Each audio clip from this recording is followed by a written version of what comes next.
You're doing it right now. Even as you clicked on this video, you revealed something about yourself. You want access, you want proximity to power, you want influential people to notice you, value you, invite you into their circles. And that desire, that hunger, it's making you repulsive to the very people you're trying to reach. Let me be direct. The powerful can smell desperation the way predators smell blood. Every needy text you send, every eager agreement, every time you laugh too hard at their mediocre joke, you think you're building rapport. You're not. You're building their contempt. This video is not for most people. Most people should stop watching right now because most people are psychologically incapable of operating without approval, without validation, without the warm comfort of being liked. And if that's you, if you need to be reassured that you're a good person doing the right thing, close this tab. Go watch something softer. This will only disturb you. Still here? Good. What I'm about to show you will permanently alter how you see every social interaction, every relationship, every conversation with anyone who has something you want. Once you understand the mechanics of power proximity, you can't go back to performing like a trained animal, hoping for scraps of attention. This is the point of no return. I'm going to give you 13 laws, not suggestions, not tips. Laws. Violations will cost you everything.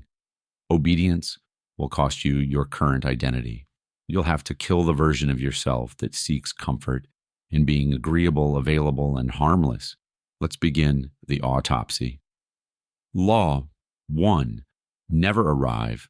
Seeking you walk into every room broadcasting your deficiency. Your body language screams it. Your eye contact begs for it. Your voice carries the pitch of someone asking permission to exist in that space.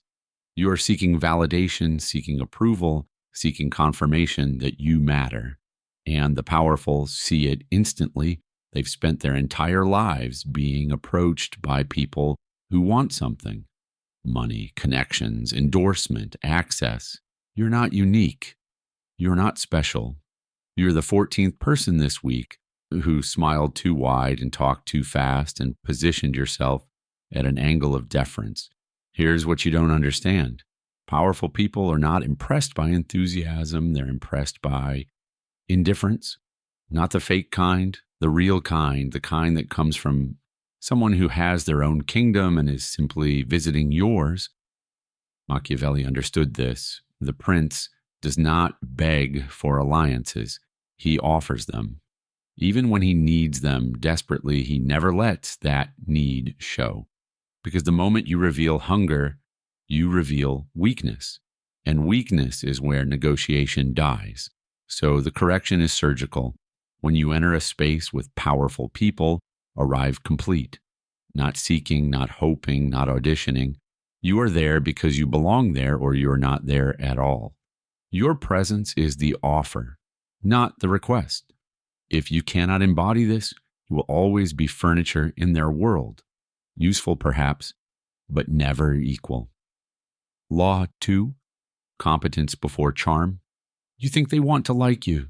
They don't. They want to use you. And before they can use you, they need to know you're not a liability. That means you must be undeniably competent at something they value. Not competent at being friendly. Not competent at remembering birthdays or making introductions or nodding enthusiastically at their ideas. Competent at producing results. Most people reverse this. They try to build the relationship first, thinking that once they're liked, opportunities will follow. This is servant logic. This is how employees think. They believe warmth creates access. It doesn't. Access is created by necessity. The powerful keep you close when removing you would cost them something. And the only thing that costs them is your irreplaceable skill, your unique output, your ability to solve problems they cannot solve themselves. Charm is what you deploy after competence is established, not before. Charm without competence is manipulation without leverage. It's transparent, it's insulting, and it marks you as someone who has nothing real to offer. Here's the brutal test. If they fired you today or never spoke to you again, would they lose something tangible? If the answer is no, you are decorative. Decorative objects are replaced when trends change, become necessary, then, and only then, consider being pleasant. Law. 3. Silence is status. You talk too much. Every word you speak when you should be silent is a confession of insecurity. You're filling space because you're afraid of space. You're explaining yourself because you think your presence requires justification. You're offering opinions because you believe your value is measured in verbal contribution. Wrong. The powerful speak less, not because they have less to say, but because they understand that attention is the currency, and currency flows towards scarcity. When you flood the room with words, you're inflating your own value into worthlessness. Watch how this works. In any meeting, the person who talks the least is the person everyone is trying to read. Their silence creates gravity. Their eventual words carry weight because they've been rationed. They are not performing, they are presiding.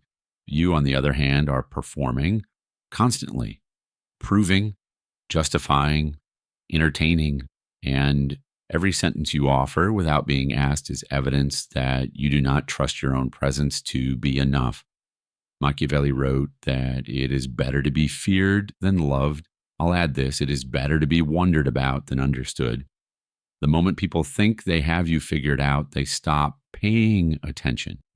Silence keeps you mysterious. Mystery keeps you relevant. The correction: speak half as much as you currently do. Let others fill the void. Watch them reveal themselves while you remain unknown. This is not shyness. This is strategy. If you're uncomfortable with silence, you're uncomfortable with power. Law 4. Withdraw attention as discipline. You're too available. Every time they reach out, you respond. Every invitation you accept. Every request you accommodate. You think this makes you valuable. You think this makes you reliable. It makes you invisible. Here's the mechanism. Human beings assign value based on scarcity, not abundance. When you are always accessible, always responsive, always eager to engage, you train them to take you for granted. You become environmental. You become air. The powerful operate differently. They allocate attention strategically. They make people wait, not out of cruelty, but out of design, because waiting creates desire, and desire creates pursuit, and pursuit reveals desperation. Let me be explicit. When you are too available, you're communicating that you have nothing more important than them, which means you have no kingdom of your own, which means you are a subject, not a peer. The correction is simple, but psychologically violent. You must be willing to ignore them, not permanently, not cruelly, but periodically. You must create windows of absence where they wonder where you are, what you're doing, why you haven't responded. This is not a game. This is calibration. You are teaching them that your attention is finite, that access to you is conditional, that you operate on your own schedule, not theirs. Well, most people fail here because most people are terrified of being forgotten. So they stay perpetually available, perpetually responsive, perpetually desperate to remain top of mind. And they wonder why no one pursues them. Law 5. Never complain. Never explain. Every time you complain, you're announcing your powerlessness. You're stuck in traffic. You're overwhelmed with work. You didn't get the recognition you deserved. Someone treated you unfairly. You're tired. You're stressed. You're frustrated. No one cares, least of all the powerful, because powerful people do not bond over shared suffering. They bond over shared victory. When you complain, you're revealing that circumstances control you, and people who are controlled by circumstances are not peers. They are problems. The same applies to explanation. When you over-explain your decisions, your actions, your delays, You're confessing that you don't believe in your own authority. You're seeking approval. You're asking permission retroactively. Kings do not explain, they decree. Machiavelli understood this viscerally. The prince who justifies every decision is a prince who doubts his own right to rule, and subjects can smell that doubt. It breeds rebellion, or worse, pity. Here's what you do instead. When something goes wrong, you fix it. You don't narrate the struggle. You don't describe the obstacles. You present the solution. When you make a decision, you announce it. You don't build a case for it. You don't preemptively defend it. You act as if your judgment is sufficient. Because if it's not, you shouldn't be making decisions in the first place. Complaints reveal wounds, explanations reveal fear. Both disqualify you from the inner circle. Law 6, bring outcomes, not effort. You think they should be impressed by how hard you worked?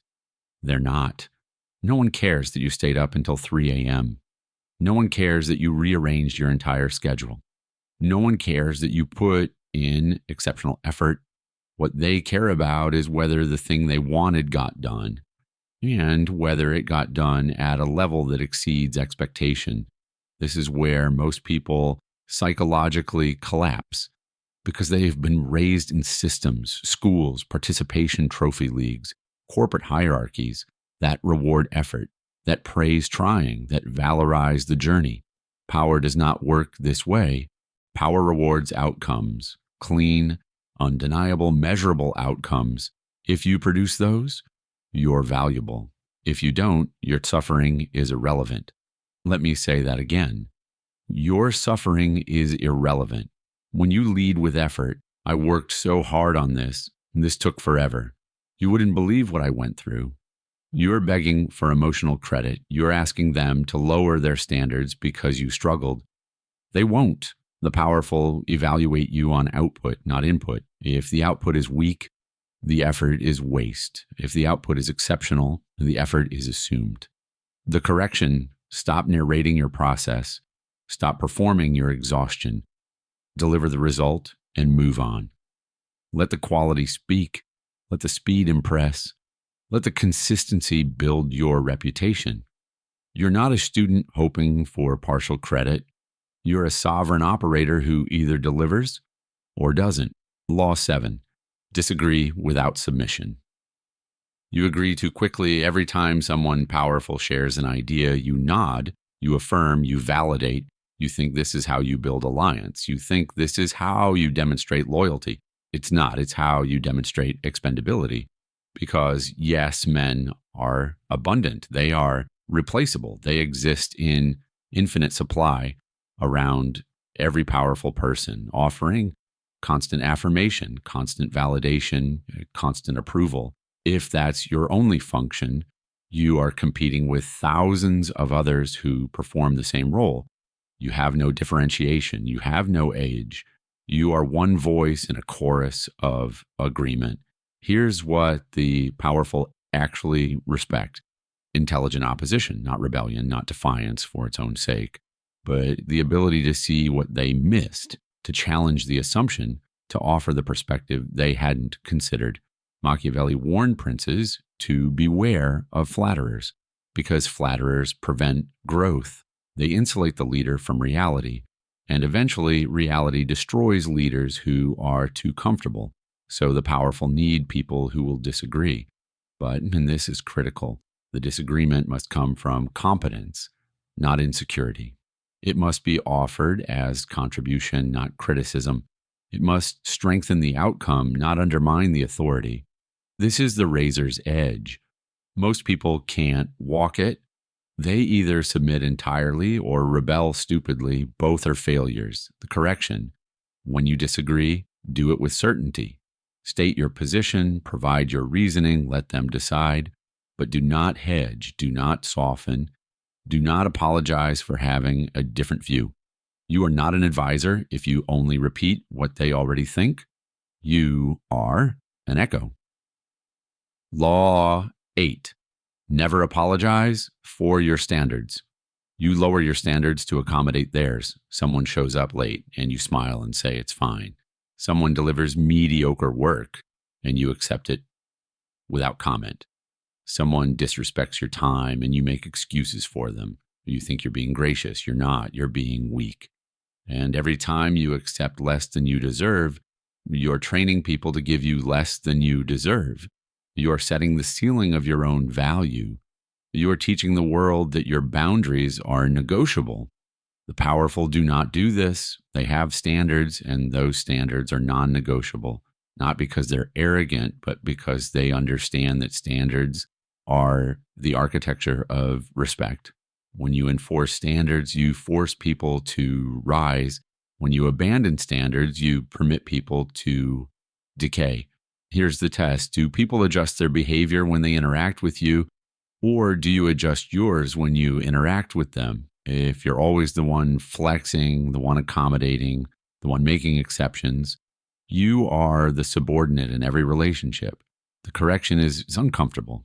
You must be willing to walk away from opportunities, from relationships, from rooms where your standards are not met, not out of spite, but out of self-preservation. Because the moment you compromise your standards to gain access, you've lost the only thing that made access worthwhile, your integrity as an operator.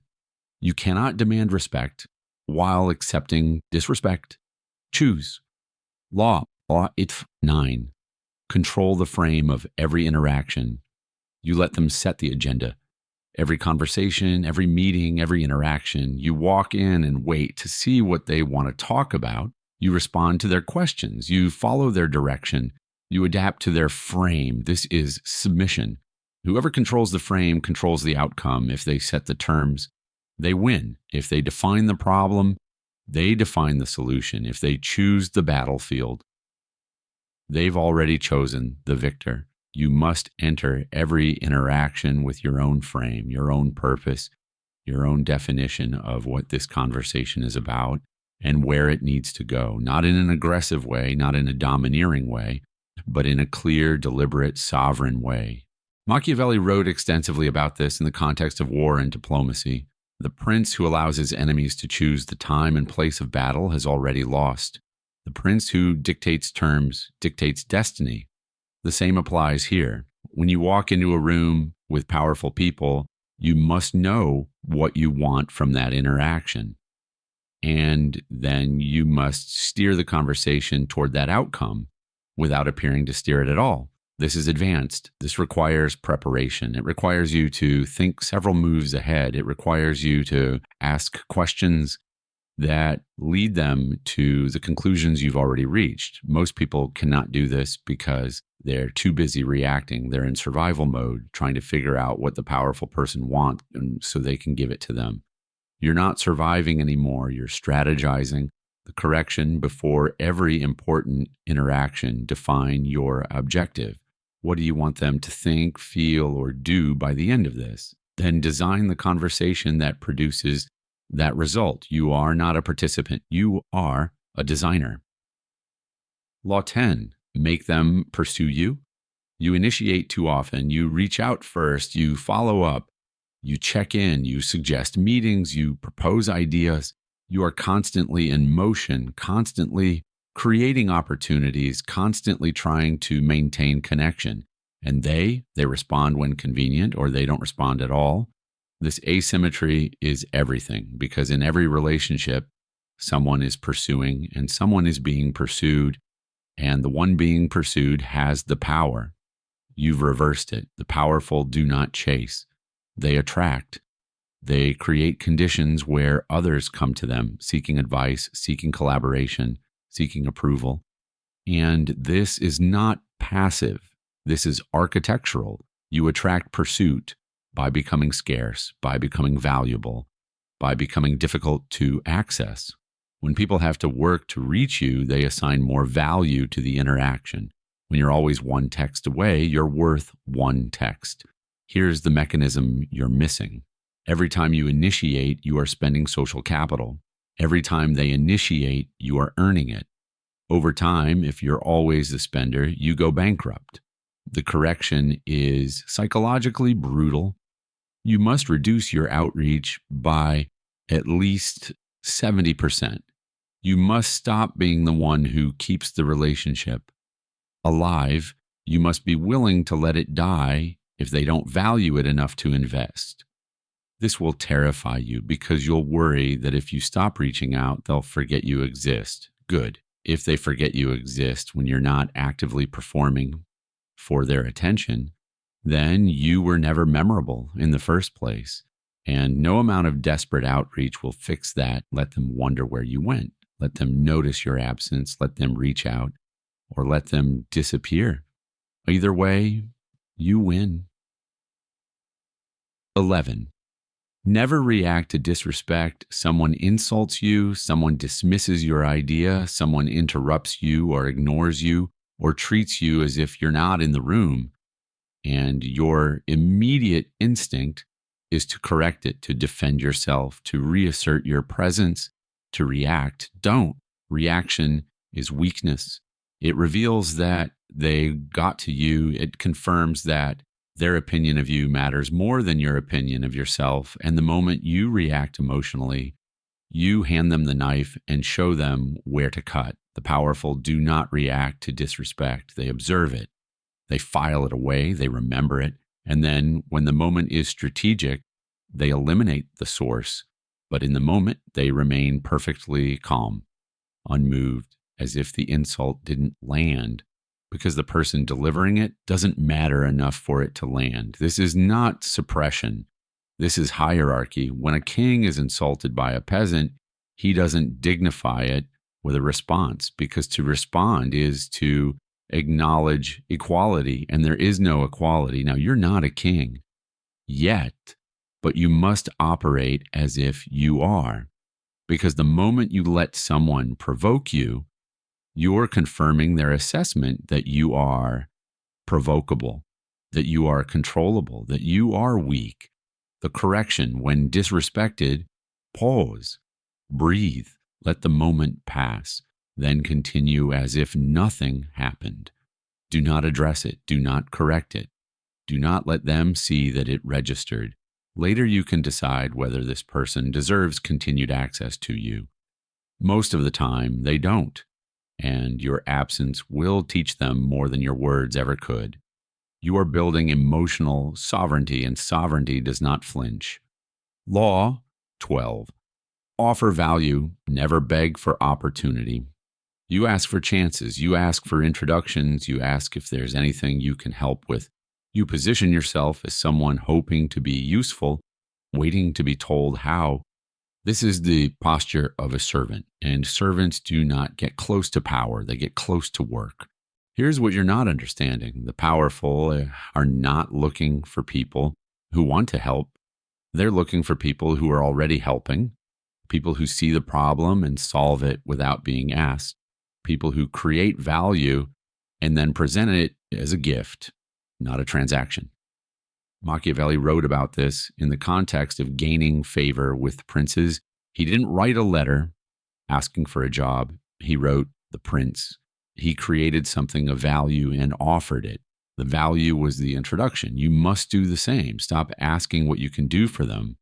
Start doing things that demonstrate what you can do, and then let the quality of your work create the conversation. This requires you to study them, to understand their problems, their goals, their gaps, and then to quietly, without fanfare, produce something that addresses those gaps, a solution, an insight, a connection, a result. And when you present it as if you were bored, and this was the natural output of your competence, not as if you stayed up for 3 nights hoping they'd notice. The correction: stop positioning yourself as someone who needs opportunity. Position yourself as someone who creates it. Do valuable work in public, or at least in proximity. Let the work speak. Begging for access is repulsive. Offering value is magnetic. Law 13. Become the exception. Everyone else is trying to fit in, to meet expectations, to play by the rules, to be liked, to be safe. You're not everyone else anymore. The powerful do not collect average people, they collect exceptions, people who break patterns, people who defy categorization, people who make them rethink what's possible. If you operate like everyone else, you'll be treated like everyone else, which means you'll be useful until you're not. And then you'll be replaced by the next person who smiles the same way and agrees just as quickly. But if you operate as an exception, if you're the one who delivers faster, thinks deeper, sees further, acts bolder, then you become irreplaceable, not because you're perfect, but because you're rare. Rarity is the only sustainable leverage. This is the final law because it encompasses all the others. To become the exception, you must refuse mediocrity in every dimension, in your competence, in your presence, in your standards, in your silence, in your independence. The correction, identify one dimension where you can be undeniably superior, not good, not great, superior, and then execute at that level consistently until it becomes your signature. This is not talent. This is obsession. This is the willingness to go further than anyone else is willing to go, not for applause, but for sovereignty. Because once you are the exception, proximity is no longer your problem. The powerful will seek you. They will orbit you. They will want to be near what they cannot replicate. You stop chasing, you start selecting. If you've made it this far, you're already different from who you were 20 minutes ago. You've seen the mechanisms, you've seen your own weaknesses reflected back at you, and now you have a choice. You can return to the comfortable delusion that being nice and available and eager will eventually get you where you want to go. Millions of people make that choice. They live pleasant lives of permanent invisibility. Or you can accept that power is not distributed fairly. It's not given to the deserving. It's taken by those who understand the game and play it without apology. These 13 laws are not moral. They're mechanical. They describe how proximity to power actually works, not how we wish it worked. And if that disturbs you, if that feels too cold, too calculating, too ruthless, good. That discomfort is the old version of you dying. Let it die. What replaces it is not a monster. It's a sovereign, someone who operates from position, not from need, someone who commands attention instead of begging for it, someone the powerful recognize as one of their own. But here's what I'm not telling you. These 13 laws are the surface. There are deeper patterns, darker strategies, methods that cannot be discussed openly because they would be too easily misused, too easily recognized, too dangerous in the wrong hands. If you want access to that level, you'll have to prove you can handle this one first. Apply these laws for 90 days. Watch what changes. Watch who starts pursuing you. Watch how rooms feel different when you enter them. Then, and only then, you'll be ready for what comes next. But most of you won't make it that far. Most of you will revert. You'll apologize. You'll explain. You'll be available. You'll seek approval, and that's fine. The world needs servants. It just doesn't need you to pretend you're not one.